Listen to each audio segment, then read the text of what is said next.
La idea es, como corresponde, si vamos a analizar la situación del comercio de granos, entendemos que lo fundamental es comenzar por el tema de la situación internacional, ¿no? Y como todos nos imaginaremos, en este contexto tenemos que empezar por el tema de la guerra comercial, que tiene como epicentro, digamos, el conflicto entre Estados Unidos y China, ¿no? Desde la asunción de Trump, que venimos hablando, la cuestión de la guerra comercial, sobre todo a principios de abril, de alguna manera estalló a los ojos de todo el mundo, pero no obstante es una situación que se viene acumulando, digamos, a lo largo de los años y, por qué no, décadas, ¿no? Un poco la idea es comenzar con plantear algunos fundamentos de esta guerra comercial, que podemos encontrar, por ejemplo, un hito muy importante en el año 2001, cuando China finalmente se incorpora a la Organización Mundial del Comercio. Eso, bueno, como mostramos ahí en la presentación, llevó a China a una importante y gradual integración a la economía global, que redundó en un crecimiento muy importante. De ahí esa frase hecha de alguna manera que escuchamos durante la primera década del siglo XXI, que fue el tema de crecer a tasas chinas, ¿no? China empezó a desarrollar su economía a tasas de dos dígitos, de una manera muy rápida, un avance muy importante en el tema del crecimiento de sus ciudades, por lo tanto de su población industrial, ¿no? Un traslado de la población del campo a la ciudad muy importante, siendo que China históricamente fue un país eminentemente campesino, ¿no? Eso redundó en una ampliación del consumo interno, significó la incorporación de un mercado de millones y millones de personas a la economía mundial y de esa manera traccionó, digamos, el crecimiento de toda la economía de manera global. Por otra parte, también podemos señalar, perdón, ahí toqué un botón que no correspondía, no sé si se vio. Por otra parte, podemos señalar también la situación del déficit de la balanza comercial de Estados Unidos, eh, que es un tema esgrimido por Trump a la hora de explicar por qué se embarca en esta guerra arancelaria. Eh, y en buena parte ese déficit fue sostenido por un aumento permanente del consumo interno por parte de Estados Unidos, un dólar fuerte frente a las demás monedas internacionales y a este incremento del comercio con Asia, fundamentalmente con China, pero con otros países del sudeste asiático durante el siglo XXI. Después, por otra parte, tenemos la cuestión como un reflejo de toda esta situación, de que el rol del dólar como moneda internacional de intercambio comercial, de cierto modo, va siendo puesto en cuestión por el propio desarrollo de la economía china. China está buscando desarrollar, y ya lo tiene implementado, aunque todavía no con, digamos, no con volúmenes muy importantes, pero que está creciendo y que representa una amenaza para esa primacía del dólar norteamericano. Tiene desarrollado su sistema de pagos internacionales mediante el renminbi virtual. Renminbi es el nombre oficial de la moneda china que todo el mundo conoce como yuan. Y bueno, es un sistema de pagos que busca de alguna manera independizarse de los lazos con Estados Unidos, sustentado sobre la fortaleza de la economía china, ¿no? Y ya hay un grupo de países asiáticos que están operando en ese ecosistema, digamos, y bueno, todo apunta a que esto va a ser una situación que va a seguir desarrollándose con el correr de los años, ¿no? De la mano de la expansión china.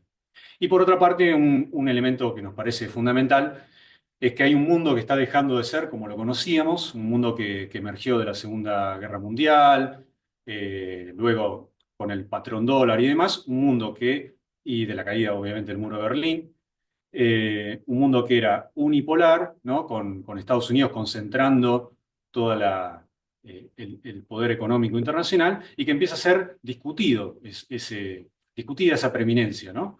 De la mano de actores como China, como Rusia con su poderío militar, hoy en día como la Unión Europea también, y que Trump un poco se monta en esa situación, digamos, y él mismo alienta esa multipolaridad y correr a Estados Unidos de ese eje central que tenía. A modo de ejemplo, podemos mencionar sus amenazas de romper la OTAN, por ejemplo, ¿no? Que la OTAN hasta este momento funcionaba como el espacio militar por excelencia de Estados Unidos, por el cual plasmaba en el terreno político-militar su preeminencia. Acá pusimos una serie de mapas, gráficos, como para ilustrar un poco la situación de China en el contexto internacional. Vemos acá el peso de la industria en esta presentación, el peso que tiene la industria en cada país respecto al PBI, ¿no? A su propio PBI. Y vemos las zonas más oscuras, donde mayor relevancia tiene la situación industrial. Vemos que en China es el 38% del PBI, mientras en Estados Unidos es el 17%. Si ustedes se acuerdan, muchas de las cosas que planteaba Trump en sus intervenciones mediáticas era el desplazamiento que había tenido la industria estadounidense de la mano de la industria china y cómo él quería, mediante esta guerra arancelaria, recobrar esa posición. Por lo tanto, él planteaba que con estas políticas él iba a forzar que las industrias de Estados Unidos que se habían radicado en China volvieran a Estados Unidos. Una situación que casi todos los analistas, por no decir todos, plantean que es prácticamente imposible en este contexto. Acá tenemos un mapa donde vemos el peso como socio comercial de China y Estados Unidos para cada país, ¿no? Todos los países que vemos en azul, este mapa creo que era el año 2000, acá me tapa un poco el cartelito de arriba, creo que era el año 2000, el peso comercial de Estados Unidos para la enorme mayoría del mundo era mayor que el peso de China, ¿no? China, en los países que están señalados en rojo, los países esos, digamos, tenían a China como su principal socio comercial. Eso en el año 2000. Ya si nos vamos al año 2020, creo que era, acá no lo logro ver, fíjense cómo cambió drásticamente ese mapa y China se ha convertido en el principal socio comercial prácticamente de todo el mundo. Si vemos algunas excepciones, podemos encontrar, bueno, México, Canadá, obviamente, por su cercanía a Estados Unidos. Podemos encontrar a Paraguay, uno de los socios del Mercosur. Podemos encontrar a la India, uno de los mercados más importantes por su cantidad de población y que se espera, digamos, que sea cada vez más influyente India en la economía mundial, ¿no? Bueno, por otra parte tenemos la guerra comercial, señalamos algunos hitos previos al gobierno de Trump. La idea no es ir viendo uno por uno para no aburrir, pero sí ver que ya desde el gobierno de Obama podemos encontrar distintas situaciones de rispideces entre Estados Unidos y China respecto a la economía, ¿no? Por ejemplo, en el gobierno de Obama se buscó imponer tarifas a la producción de acero, automóviles y neumáticos chinos, por ejemplo, ¿no? La acusación era, como sucede hasta ahora, de que China mantiene artificialmente bajo el yuan, por lo tanto, generando una ventaja competitiva a la producción china en desmedro del resto del mundo. Y así fue sucediendo también con el gobierno de Trump, el siguiente gobierno de Biden, donde era un tema recurrente y donde finalmente siempre se llegaba a una especie de tregua, lo cual no saldaba el conflicto internacional, pero lo ponía de alguna manera en el freezer, digámoslo así, ¿no? Incluso acá tenemos planteado que la Unión Europea en un momento acusa a China también de subvencionar la producción de automóviles, en desmedro de la producción europea, pero en ese caso, por ejemplo, fueron las propias empresas europeas que plantearon suspender esos aranceles que quería imponer la Unión Europea, porque de esa manera corría riesgo el mercado chino para esas industrias europeas, por ejemplo, Mercedes-Benz, ¿no? Y bueno, finalmente llegamos a la locura que estamos viviendo desde la asunción de Trump durante este año, que tiene, bueno, su epicentro en el día 2 de abril, que Trump denominó el Día de la Liberación, que era cuando la economía estadounidense se iba a liberar de, bueno, de las cadenas impuestas por China, ¿no? De acuerdo al relato de Trump. Y lo que desenvolvió con ese Día de la Liberación fue, bueno, una escena de volatilidad, de terror y demás a nivel mundial con respecto a la economía. Y, y bueno, eso fue un poco el punto culmine, digamos, de una sucesión, como ustedes verán en esa línea de tiempo, de distintas amenazas, de retracciones y demás, de políticas arancelarias contra Canadá, contra China, contra México, y que fue justificada de distintas maneras, ¿no? Desde el punto de vista económico, por el tema comercial, desde el punto de vista de, por ejemplo, buscaba presionar a México que interviniera en la inmigración ilegal, a China con el tema del fentanilo, ¿no? El tema del narcotráfico, bueno, una serie de argumentos para justificar toda esta política arancelaria. Eh, estoy corriendo una ventanita. Y finalmente, bueno, el 2 de abril impone si ustedes se acuerdan, hay toda una serie de tablas donde cada país tiene su propio porcentaje de arancel, y luego el 9 de abril lo suspende, ¿no? Lo suspende en parte, bueno, Trump dice que es parte de su estrategia negociadora. Muchos especialistas, incluso muchas empresas, han planteado que era de alguna manera pegarse un tiro en el pie para la economía norteamericana, y por eso era importante parar la pelota, suspender esos aranceles y ver cómo reordenar el escenario sin ir al choque abrupto como estaba planteando Trump. Fíjense el impacto de ese día 2 de abril, cómo caen las principales bolsas a nivel internacional, la China, la alemana, podemos ver en este gráfico, la de Estados Unidos, la de Japón, ¿sí? Fue un impacto total a nivel mundial. Y acá lo podemos ver también, tenemos señalado el hito del día 2 de abril, cómo se derrumba, por ejemplo, el oro, ¿no? Acá en este caso, por ejemplo, el petróleo, los principales índices norteamericanos, y cómo empieza a caer también el dólar. El dólar se empieza a depreciar frente a las principales monedas del mundo. Si ustedes se fijan en la línea cero, digamos, ¿no? A ambos lados de esa línea, podemos ver arriba la cotización de la soja en Chicago. Abajo en verde podemos ver el índice DXY, que es el valor del dólar frente a una canasta de monedas que incluye el yuan, que incluye el euro y demás. Y fíjense el movimiento en espejo que suele tener la cotización del dólar frente a los commodities, en este caso la soja, ¿no? Fíjense que hay una reacción claramente en espejo, donde siempre que el dólar se deprecia, los precios internacionales de los commodities tienden a la suba, ¿no? Y podemos ver más arriba cómo se dispara también la cotización del oro, eh, como suele pasar en estas situaciones de volatilidad, como es buscado como refugio de valor. Bien, acá notamos una serie de consecuencias inmediatas, ¿no? De esta guerra comercial que está impulsando Trump.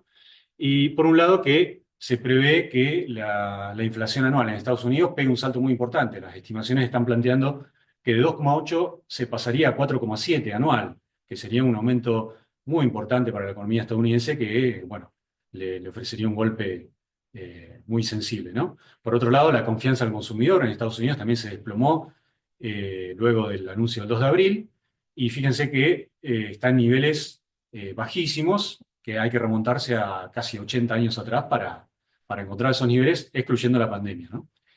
Eh, Luego, entre los encuestados, se empieza a percibir que crece el rechazo a esas políticas de Trump, siendo que había tenido un amplio apoyo eh, previo a la instauración de estas medidas. Pero se estima que los resultados que se están viendo empiezan a ofrecer como que la población empieza a recalcular a ver si están yendo por la senda correcta o no.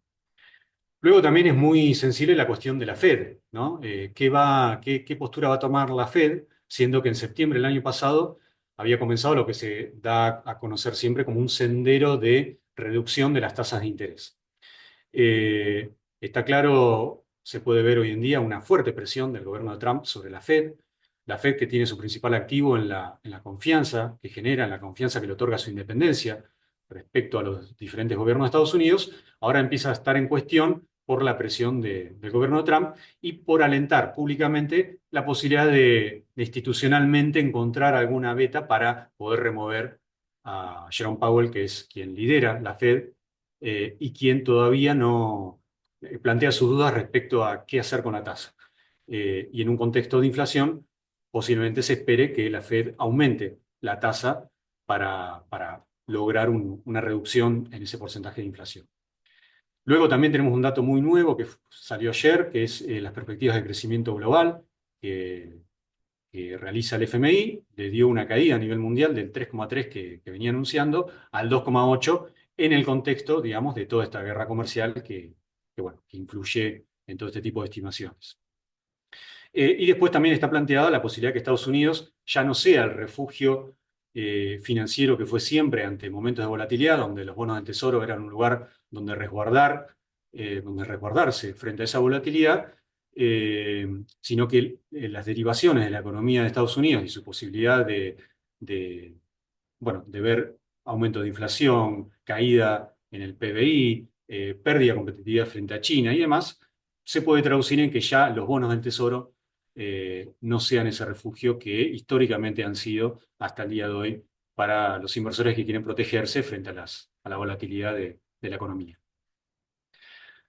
Otra serie de puntos, no sé cómo ando de tiempo. ¿Estamos bien? Me dicen acá atrás. Perfecto, seguimos. Eh, Después tenemos, bueno, como una consecuencia que también se fue viendo con los días, es la posibilidad de que, bueno, ya se está viendo hoy, ¿no? Que empiecen a aparecer negociaciones bilaterales, ¿no? Estados Unidos está alentando esas negociaciones, se ha reunido con enviados de Japón, ahora se espera que en breve, no me acuerdo si era esta semana o en los próximos días, se reúna con la India. Está alentando reuniones bilaterales, como también pasó con Argentina de alguna manera, para discutir los términos comerciales uno a uno, ¿no? Y esto plantea también, bueno, la conveniencia o no de discutirlo en términos bilaterales para países como los nuestros o a modo de bloque, hacerlo a través del Mercosur. La Unión Europea también está buscando revalidar su posición como bloque, disputar también protagonismo, siendo que Estados Unidos, con la administración Trump, está planteando correrse de esa mirada de alguna manera que protegía a la Unión Europea a través de la OTAN. Trump amenaza con dejar de financiar a la OTAN, entonces en Europa hay toda una corriente, impulsada sobre todo por Francia, por Alemania, de buscar un rearme, ¿no? Un aumento del presupuesto militar frente a lo que ellos consideran el peligro ruso, y de alguna manera también buscar expandir su economía, ya no a la sombra de Estados Unidos, sino, bueno, buscar eh, una expansión por sus propios medios, con independencia de lo que haga el país del norte, ¿no? Y ahí coloca, por ejemplo, la posibilidad de que la Unión Europea y el Mercosur refloten el acuerdo que ya estaba bastante cerrado, pero que requería la aprobación del Parlamento de la Unión Europea, que en principio tenía la oposición de países como Francia, ¿no? De la mano de la oposición que tenía el sector agrícola del país francés frente a la posibilidad de que ingresaran eh, productos agrícolas argentinos, sobre todo y brasileros, mediante ese acuerdo, pero que ahora Francia lo estaría reviendo de la mano de la necesidad de darle un impulso a su economía en el contexto de la nueva situación mundial, ¿no? Luego tenemos, bueno, un dato muy importante a seguir también, cómo los aranceles pueden generar excesos de oferta globales, ¿no? En términos de granos, pero también en términos, y muy importante, de la industria automovilística, automotriz, y que eso genere presiones a la baja en los precios en general, ¿no? Acá sabemos que, por ejemplo, se espera una partida de unos, no recuerdo bien si era 15.000 o 30.000 vehículos híbridos eléctricos de China, ¿no? Y bueno, de esa manera también el gobierno espera a nivel local reducir ciertos precios, bueno, con todos los debates que eso genera también, ¿no? Con la industria automotriz local. Y bueno, y un tema central que venimos viendo siempre y que hay que seguirlo con mucha atención, que no afecta necesariamente al comercio de granos, pero sí a escala mundial afecta a la economía, es la situación de las tierras raras, ¿no? Esta palabra por ahí difícil de pronunciar con tantas R's, pero que se viene hablando en todos los análisis de economía internacional, que son esas tierras que Argentina las tiene, las tiene Brasil, las tiene Estados Unidos en poca cuantía, pero que las tiene sobre todo China, que produce el 80% de la producción mundial y que ofrece minerales que son fundamentales para la producción de todo tipo de tecnología que tiene que ver con tecnología informática, con chips, con tecnología vinculada a la medicina, a los automóviles, o sea, un insumo fundamental en este siglo XXI y que China concentra actualmente el 80% de esa producción y por lo tanto lo que haga China respecto a la exportación de esos minerales, bueno, tiene un efecto inmediato en todas las economías a nivel mundial. Y bueno, finalmente señalar un poco esas tensiones geopolíticas que se ven en el plano, sobre todo militar también, en el contexto de la guerra comercial. ¿Qué ponemos ahí? Una guerra que por ahora es comercial, pero siempre está la amenaza de que se recrudezca y que pueda derivar en conflictos militares abiertos. Obviamente ya hay conflictos militares abiertos. Desde 2022 tenemos el conflicto del Mar Negro entre Rusia y Ucrania. Con el gobierno de Trump ha pegado un giro a la política estadounidense, que era de un apoyo bastante directo a Ucrania frente a Rusia con armamento, con limitaciones, pero con armamento, con presupuesto. Y Trump ha adoptado una posición más cercana a Putin, una posición abiertamente hostil al gobierno de Ucrania, como se ha visto también en situaciones públicas. Eh, y bueno, y lo que en principio parecía, como desde la asunción de Trump, un conflicto que iba a tender a cerrarse mediante acuerdos bilaterales prácticamente entre Estados Unidos y Putin, excluyendo a Ucrania, no se ha avanzado todavía como se esperaba ver, y el conflicto ha seguido, bueno, con bombardeos permanentes entre ambos países, ¿no? Y lo que sucede ahí, obviamente, tiene repercusiones directas eh, en bueno, en todo tipo de planos, ¿no? Pero puntualmente con respecto a la producción del girasol, del trigo, ¿sí? Que nos afecta directamente a nosotros como región. Luego ahí señalamos otros puntos también importantes, álgidos, digamos, en estos conflictos, que son el Canal de Panamá. Ustedes habrán visto que cuando asume Trump, una de las primeras cosas que plantea es la necesidad de hacerse ellos directamente del dominio del Canal de Panamá, un canal que pertenece hoy al país de Panamá y que hace muchos años estaba bajo el control de Estados Unidos.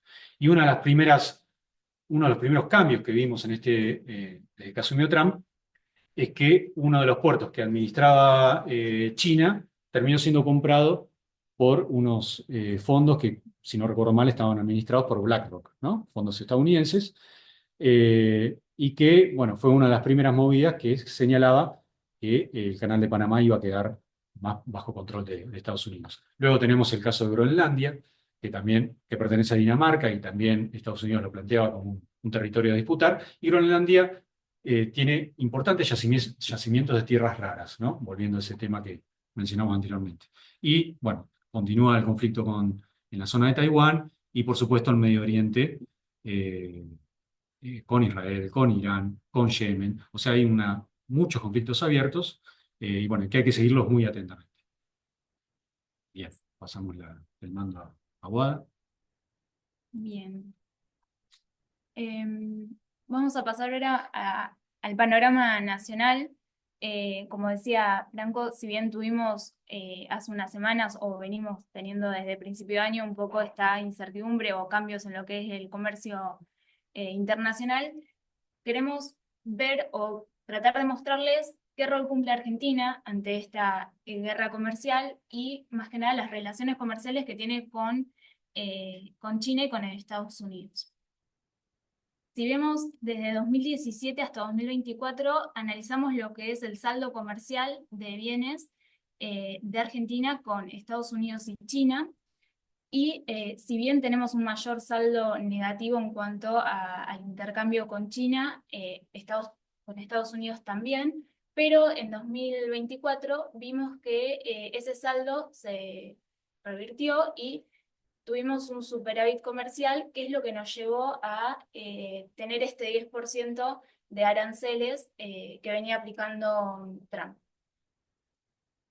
Eh, si bien tenemos digamos, este superávit se dio en el 2024, la realidad es que hace aproximadamente 18 años que no se daba el superávit comercial eh, y que esto también trae cierta incertidumbre que va a pasar en cuanto a la relación comercial de Argentina con estos dos países. En medio de este conflicto y en medio también de las reuniones para llegar a algún acuerdo y ver cómo quedan estos aranceles, vimos que China decidió renovar el tramo de swap. Tenemos un total de 18 mil millones de dólares, pero decidió renovar por un año más solo 5 millones. No solamente China buscó generar o dar una cierta cuota de confianza, digamos, con Argentina, o ver cómo Argentina se iba a posicionar ante esta guerra comercial. Por otro lado, vimos que el lunes pasado, si no recuerdo mal, tuvimos la visita del secretario del Tesoro estadounidense, Bessent, donde también fue un poco, digamos, dar una noticia o buscar demostrar el apoyo de Estados Unidos a Argentina. También tuvimos, bueno, el acuerdo del Fondo Monetario, que ahora lo vamos a ver un poco más en detalle. También en el día de ayer tuvimos la noticia de que Bessent comentó que ante cualquier shock externo que podíamos tener y que sea un problema para Argentina o pueda generar cierta cierto problema, perdón, de la economía o de los planes económicos que tiene el gobierno actual, el Tesoro podría ser una ayuda en cuanto a una ayuda económica para el país. Siguiendo un poco con esta relación comercial que tiene Argentina con estas dos potencias, nos pareció interesante mostrar un poco cómo viene siendo el comercio en Argentina en términos generales. La semana pasada tuvimos un nuevo informe de INDEC sobre la situación comercial.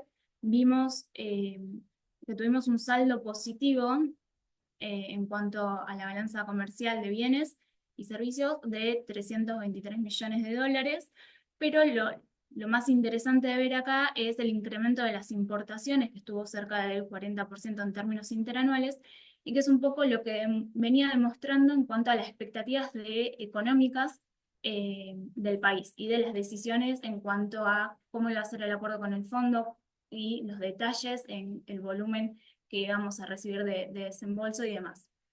Si analizamos un poco cómo viene siendo estos saldos comerciales, vemos que en los primeros 3 meses del año tenemos un saldo positivo en cuanto a la balanza comercial, pero sigue siendo lejana a los volúmenes que veíamos el año pasado. Como decía, esto estuvo muy ligado a las expectativas de devaluación y a los detalles del acuerdo con el fondo. Otra cuestión interesante de analizar es, sabemos que tenemos un fuerte lazo comercial con China y con Estados Unidos, pero también ver cuáles son los principales socios en términos del comercio internacional de Argentina. Vemos que Brasil es el principal socio comercial de Argentina, donde hoy también tenemos un saldo negativo, lo que es marzo, y nuestro segundo socio comercial es China, donde también tuvimos un incremento importante en cuanto a las importaciones de marzo. Vemos que tuvimos un incremento del 86%, también dejando un saldo negativo.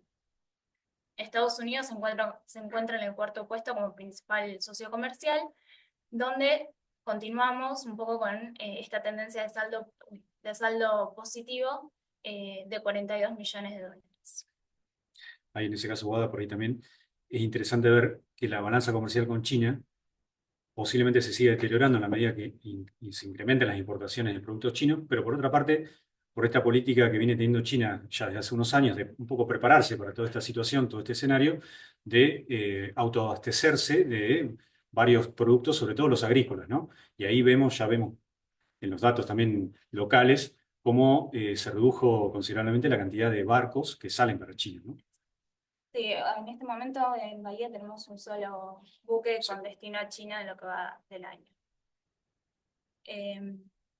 Y ahora sí, pasando un poco más al detalle o a las propias noticias que tuvimos en el plano nacional, haciendo un repaso un poco de los objetivos del gobierno, como objetivo principal diríamos es bajar la inflación. Tuvimos justo el mismo día que se anunció el acuerdo con el fondo, tuvimos la noticia de la inflación de marzo que alcanzó el 3,7% y llevamos un acumulado en 2025 de un 8,6%. Pero también tenemos otros dos objetivos como es la emisión cero y déficit fiscal cero, que en los últimos meses vemos algunos resultados superavitarios en cuanto a las cuentas fiscales primarias y financieras. Ahora sí, como decíamos, otra de las noticias que tuvimos es el acuerdo con el fondo. Vimos que para lo que va de este 2025 vamos a recibir un desembolso entre lo que es el fondo, acuerdos con el fondo y con organismos internacionales por un poco más de 23.000 millones de dólares. Este mes ya tuvimos el desembolso de los 12.000 millones y en junio tendríamos otro desembolso más. Bueno, otra de las medidas que tuvimos en cuanto a esta fase 3 del programa económico es cómo iba a quedar el dólar ante esta decisión de liberarnos, digamos, del cepo. Lo que se planteó es un esquema de bandas donde el tipo de cambio va a fluctuar en ese esquema y el Banco Central puede intervenir cuando se acerque a estas bandas. Eh, uno, en primer lugar, en abril íbamos a tener un dólar que se iba a encontrar entre los 1.000 y 1.400 pesos, pero a medida que pasemos los meses vamos a ir viendo esta ampliación de la banda de un por ciento mensual, un 1% mensual. Otra de las decisiones que vimos en el anuncio de Caputo y sí, de Caputo en cuanto a esta nueva fase del programa económico fue la eliminación del dólar blend. Si veíamos acá vemos la evolución del dólar, eh, que veíamos desde febrero de 2024, que se empezó a publicar a través de A3 Mercados. Teníamos en las últimas semanas un incremento a través de un poco lo que se veía viendo con el aumento de los dólares financieros, más que nada por esta cuestión de incertidumbre de qué iba a pasar con el acuerdo del fondo, cuáles iban a ser los detalles del acuerdo. Pero en los últimos días, una vez aplicadas las nuevas medidas que anunció el gobierno, vimos una caída tomando como referencia el valor del dólar divisa del Banco Nación. Hoy, si vemos el último eh, tipo de cambio que vimos previo a la liberación del cepo, estaba en 1.130, que era el dólar blend, y hoy vemos una caída, ayer cerró en 1.095 el valor divisa, una caída del 3% respecto a ese último dólar blend.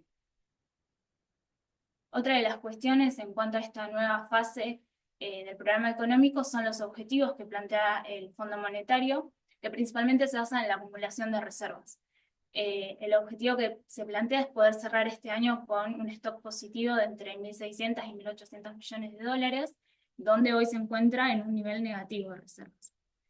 Pero lo más interesante de ver o de ver cómo van evolucionando de acá a junio son el objetivo de acumular entre 4.500 y 5.000 millones de dólares de las reservas netas. Y esto un poco entra en juego de ver cómo va a ser la liquidación del agro, principalmente lo que es soja, pero también un poco las expectativas que tiene el gobierno de que ingresen más que nada el capital financiero y permitir a los no residentes empezar a operar en el mercado de cambios.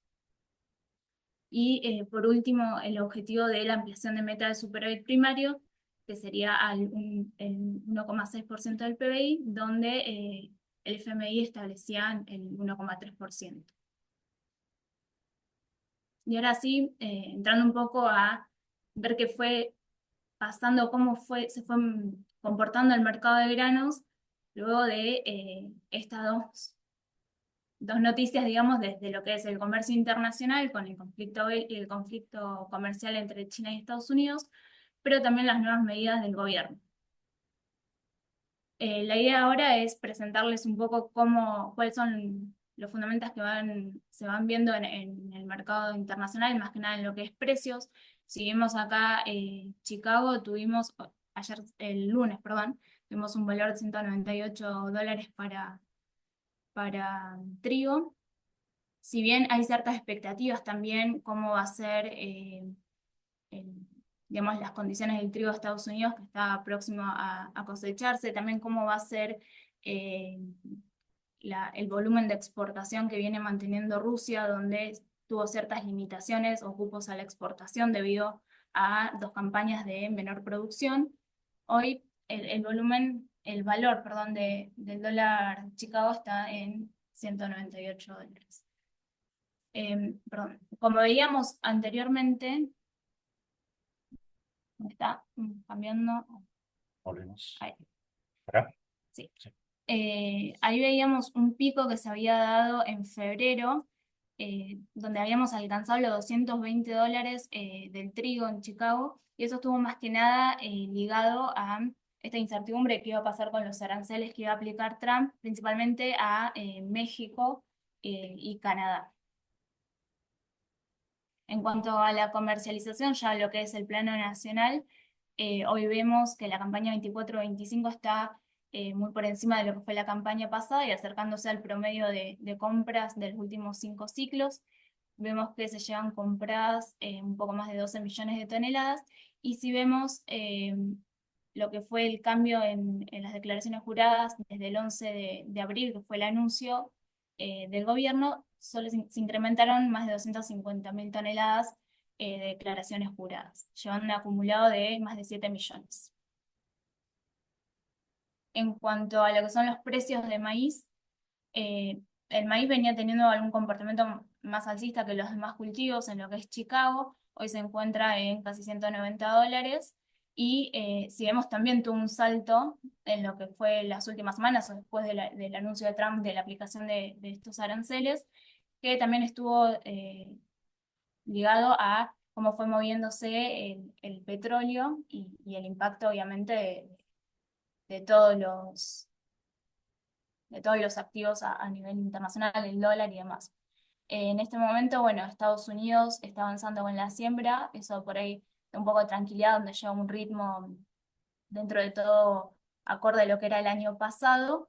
Pero bueno, hay que ver cómo se va desarrollando el cultivo, cómo va avanzando la siembra y también cómo va a ser la safrinha en Brasil y cómo avanza la cosecha acá en Argentina, para ver si aporta alguna tónica alcista o bajista al mercado. En cuanto a la comercialización acá en Argentina, vemos que el maíz, a diferencia de lo que pasaba con trigo, se encuentra retrasado respecto al ciclo pasado y también del promedio. Hoy vemos que las compras 24-25 alcanzan más de casi, digamos, 14 millones de toneladas, donde las declaraciones juradas son cerca de 9 millones.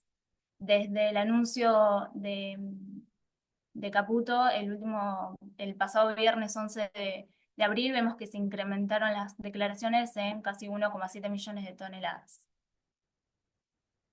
Y en cuanto a eh, soja, vemos también, si bien tuvo cierta volatilidad, vemos la caída de la cotización en Chicago, que estuvo ligada un poco a este comportamiento también del dólar, del índice dólar, y hoy en Chicago uy, se alcanza las 378 dólares por tonelada.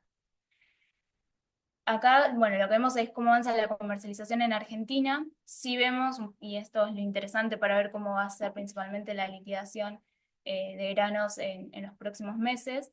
Vemos que está retrasada también respecto al ciclo pasado y al promedio. Hasta el momento se llevan compradas 11 millones de toneladas de la campaña 24-25 y con declaraciones juradas de poroto poroto de soja en 5 millones de toneladas.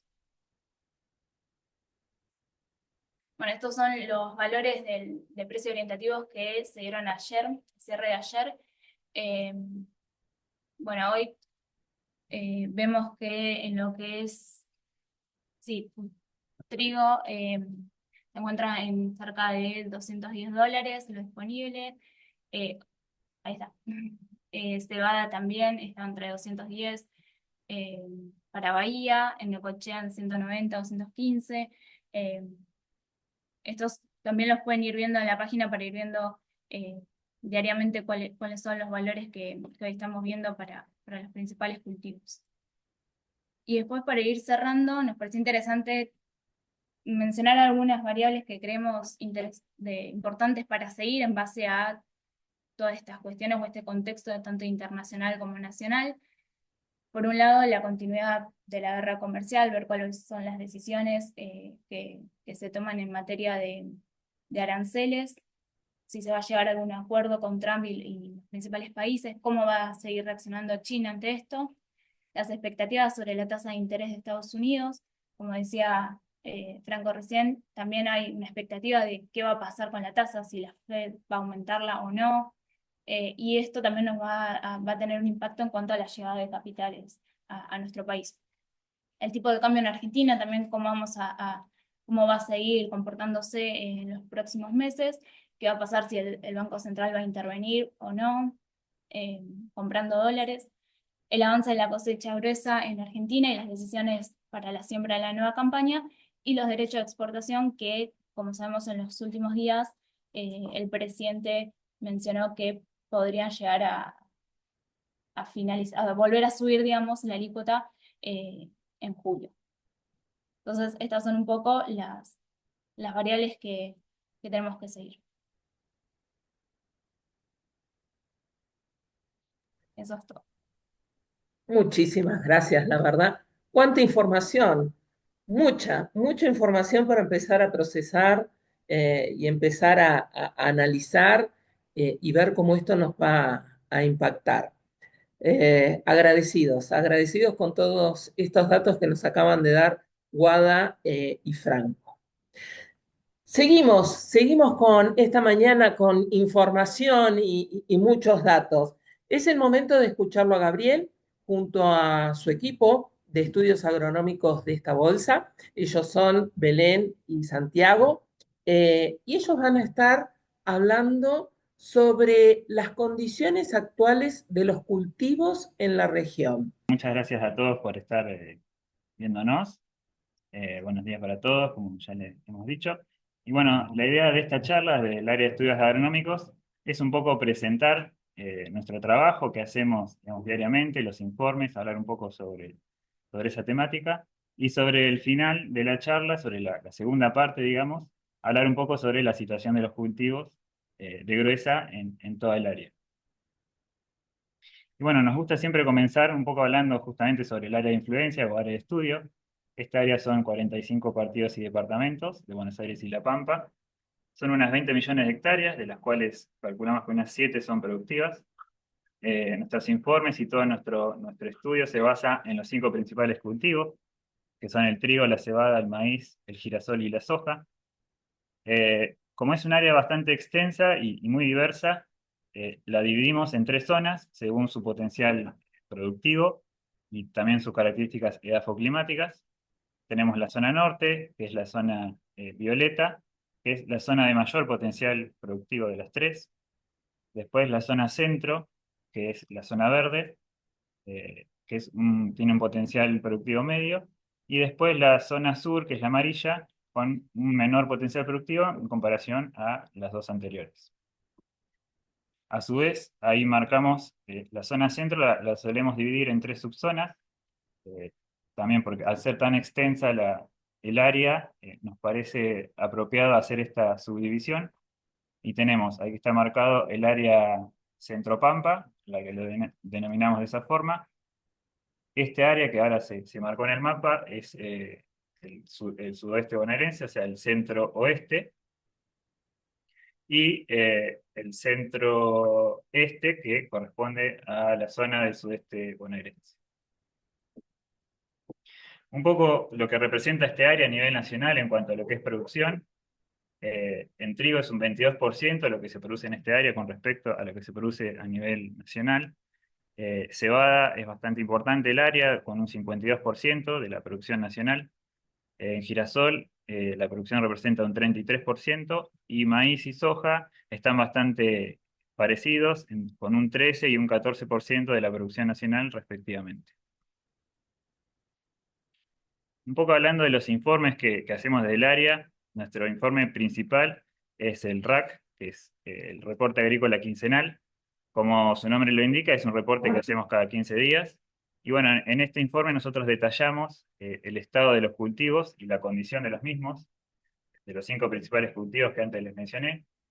En épocas de siembra y cosecha también hacemos avances, vamos reflejando el avance de la siembra y el avance de la cosecha, con números porcentuales. En cuanto a lo que es cosecha, también hacemos estimaciones de rendimiento y producción. 2 veces por año publicamos los márgenes brutos, tanto para la fina como para la gruesa, previo al inicio de las campañas. También este informe tiene una sección sobre el final, que habla sobre la parte meteorológica, con pronósticos del tiempo elaborados por el CERSOS. También analizamos un poco las variables climáticas, ¿no?, que fueron surgiendo en la zona. Sale generalmente, como comentaba, los jueves, cada 15 días. Otro tipo de informe que hacemos es el informe agrometeorológico. Este informe recuenta un poco de todas las variables, cómo se movieron las variables climáticas en toda la zona en el último mes.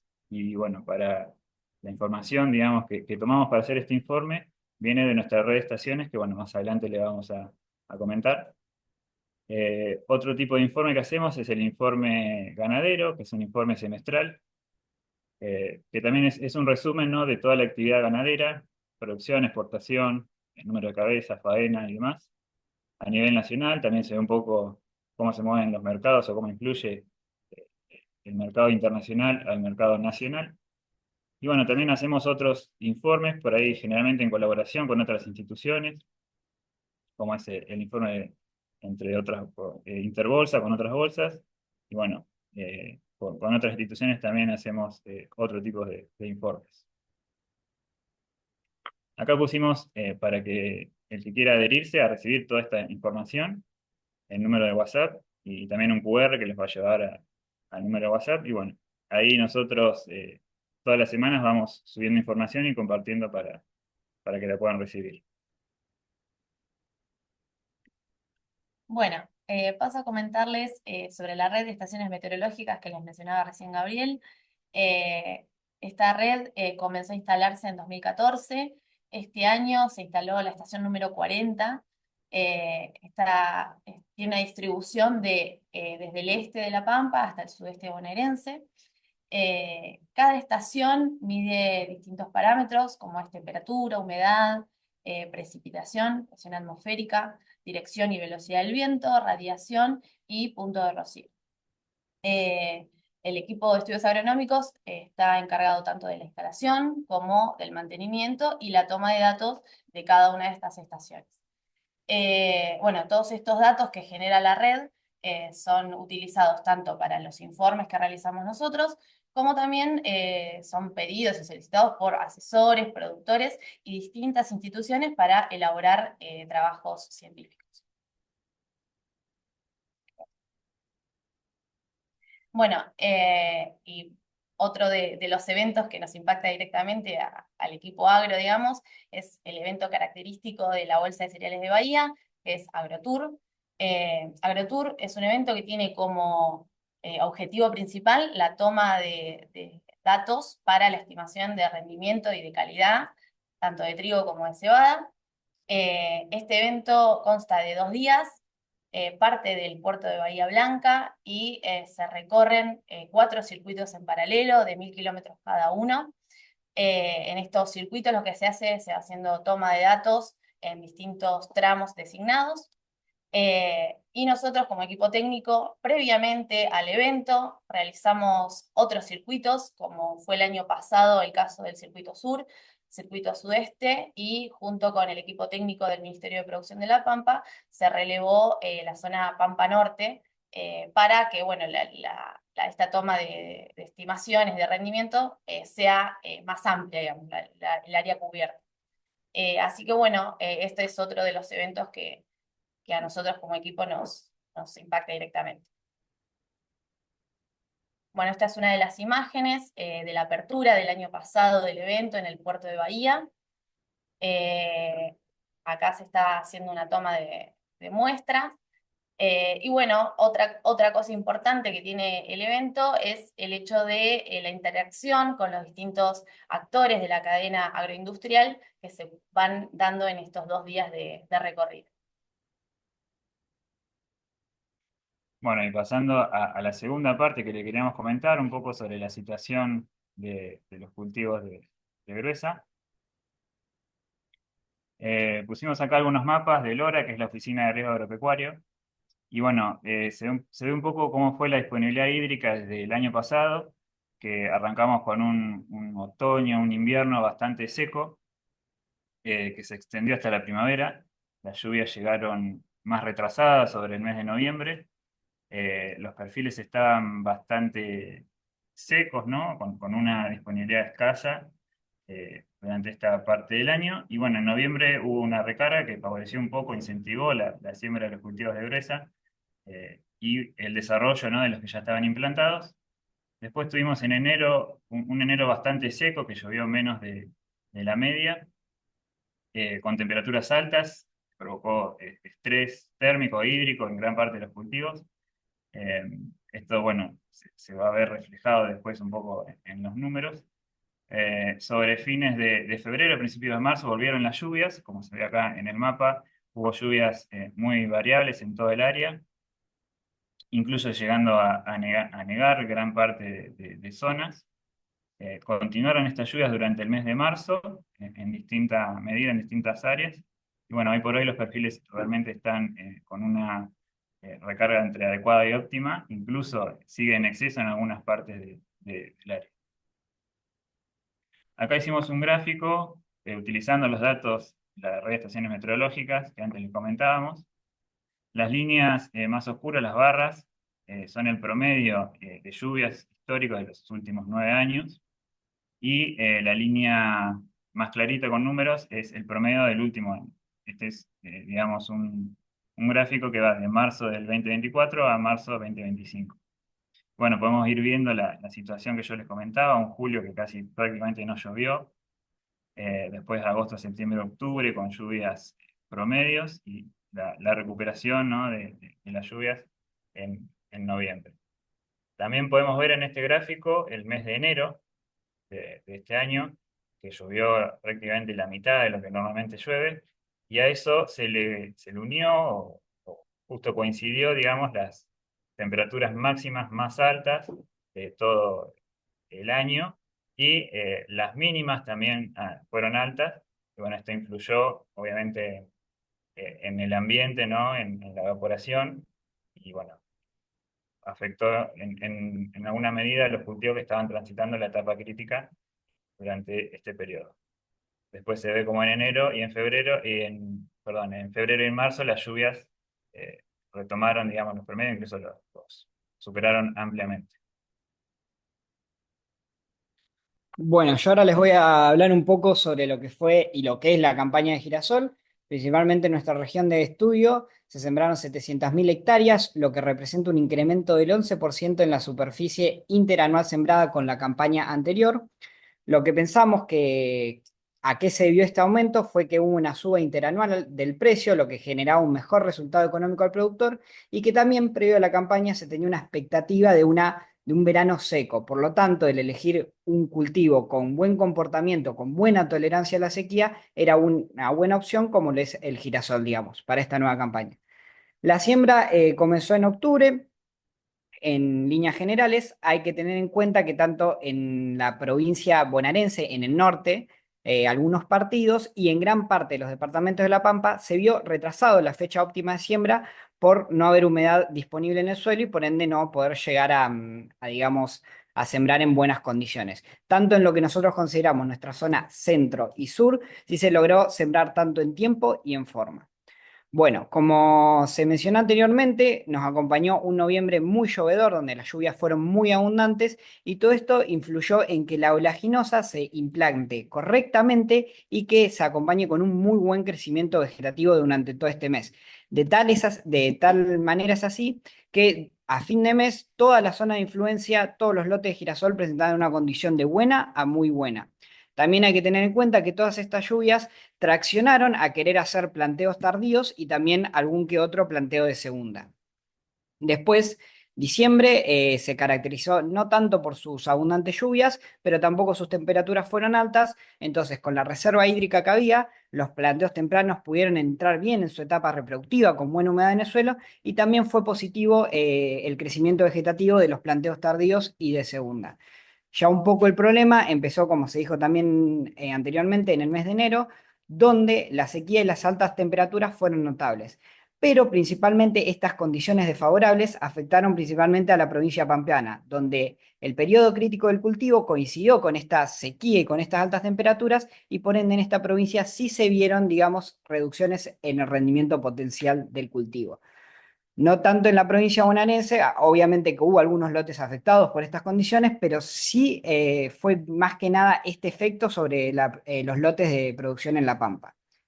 Ya en febrero, digamos, volvió, digamos, las lluvias, como se vieron en los gráficos anteriores, y todo esto ayudaron a que los planteos tempranos terminen de completar su ciclo con buena humedad, y para aquellos planteos tardíos y de segundas, esta buena humedad les permitió recuperarse a aquellos que fueron afectados por la sequía, y también les permitió entrar con buena humedad en el suelo, con buena disponibilidad hídrica en el suelo, en su etapa reproductiva.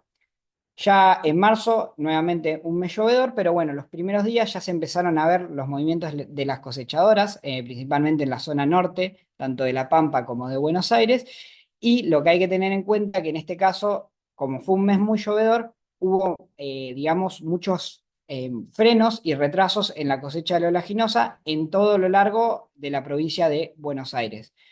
Cuando nosotros íbamos recolectando datos, a medida que hacíamos estimaciones y eso, nos iban llegando información de que los rendimientos que se estaban obteniendo eran promedios o levemente superiores en la provincia bonaerense, pero en la provincia pampeana o los rendimientos eran promedio o por debajo de la media, debido, digamos, a esta situación de sequía que afectó negativamente al cultivo en La Pampa. Generalmente estimamos un rendimiento promedio de nuestra región de estudio de 2.100 kilogramos por hectárea. Bien, ya yéndonos un poco a lo que son los números, hay que tener en cuenta que en nuestra zona norte el rendimiento promedio estimado de esta campaña es de 2.600 kilogramos, lo que significó un mayor rendimiento con respecto a la campaña anterior y con respecto a la media histórica. Lo mismo sucede en zona centro, donde el rendimiento promedio estimado es de 2.000 kilogramos por hectárea, que terminó siendo mayor al rendimiento histórico, al rendimiento promedio histórico y al de la campaña anterior. Y cuando nos movemos hacia nuestra zona sur, obtenemos un rendimiento promedio de esta campaña de 1.500 kilogramos, que iguala al rendimiento medio histórico, pero sí hay un gran incremento interanual con respecto a la campaña pasada, donde la campaña pasada fue azotada por sequías tanto en enero y febrero, y por eso, digamos, este año, al estar mejor la condición hídrica de los suelos, se pudo obtener un rendimiento mayor y por ende un mayor incremento interanual.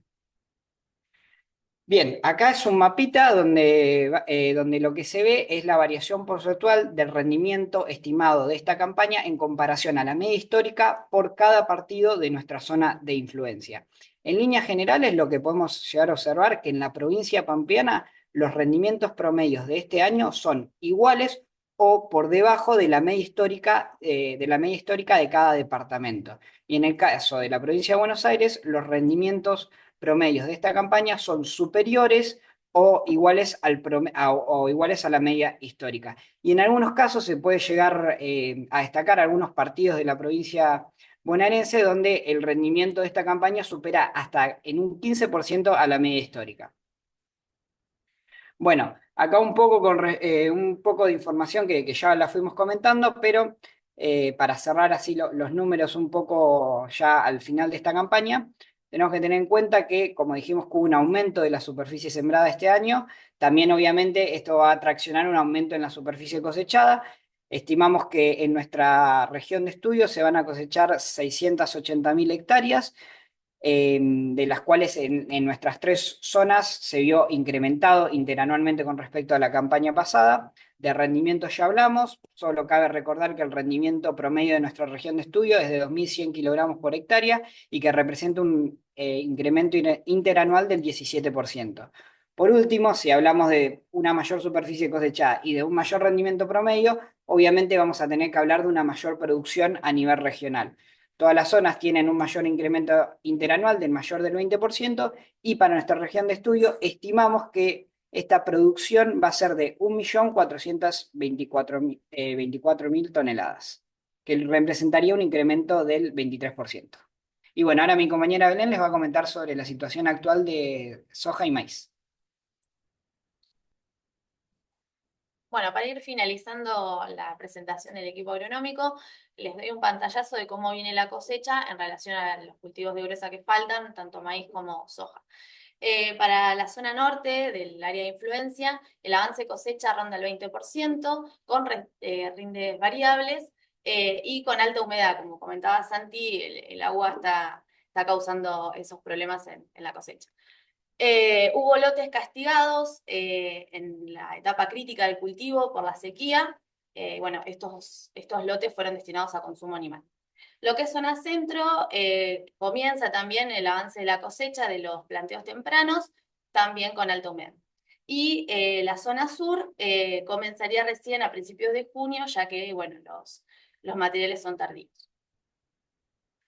Y bueno, para lo que es soja, hay un pequeño avance del 5%, con elevada humedad y rendimientos que rondan el promedio. Para lo que es el centro y sur del área de estudio, la cosecha iniciaría a fines de abril, principios de mayo, dependiendo también de las condiciones meteorológicas, cómo se vayan dando. algo para agregar, que creo que no mencionamos en girasol, Santi, el avance de la cosecha. Ah, sí, Creo que ronda alrededor del 86%. Todavía va. faltan cosechar algunos lotes, más que nada planteos tardíos y de segunda. Y bueno, hay que tener en cuenta que en gran parte, por lo menos los últimos días en la provincia bonaerense, hubo precipitaciones, entonces, digamos, no se pudo entrar con la maquinaria a cosechar esos lotes que restan. Bueno, esa es nuestra presentación. Les agradecemos el estar presente y bueno, quedamos abiertos a cualquier consulta que nos puedan hacer. Muchísimas gracias, la verdad, impresionante todos los datos que están compartiendo con nosotros. Números más que interesantes los que se están viendo.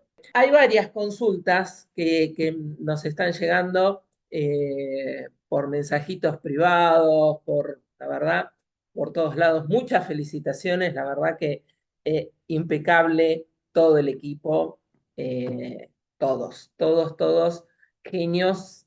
No es que sean mis compañeros, pero yo estoy sumamente orgullosa de ellos y que día a día demuestran la capacidad que tienen profesional de analizar y traducirlo en términos simples la complejidad de este sector que con añadidura de cuestiones políticas, económicas, lo hacen un poco más complejo a todo. No sé quién está para contestar, pero desde Darregueira me preguntan, a ver, ¿qué perspectivas hay para la campaña fina? Orlando de Darregueira. Ah, están todos, ahí los estoy ¿Lo ves? viendo. Sí, Estaba leyendo estamos, los mensajitos y no había visto. estamos todos. Bueno, perspectivas para la FINA, en los primeros relevamientos que estuvimos haciendo, la verdad que son buenas las perspectivas.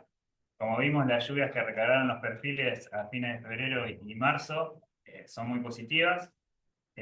También hay que considerar que, bueno, los insumos principales o muy más importantes, ¿no?, para la siembra, como son los fertilizantes, bajaron con respecto al año pasado y bueno, esto también incentiva, ¿no?, la siembra.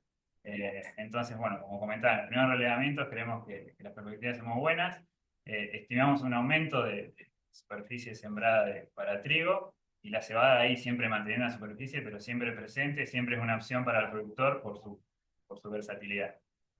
Ya aprovecho y comento que mañana vamos a estar sacando el informe de márgenes brutos de FINA, que bueno, que vamos a analizar más en detalle por ahí la parte, ¿no?, económica previo al inicio de la campaña FINA. Bien, bueno, buenísimo. Después vamos a repetir al final dónde pueden leer los informes, dónde los pueden encontrar.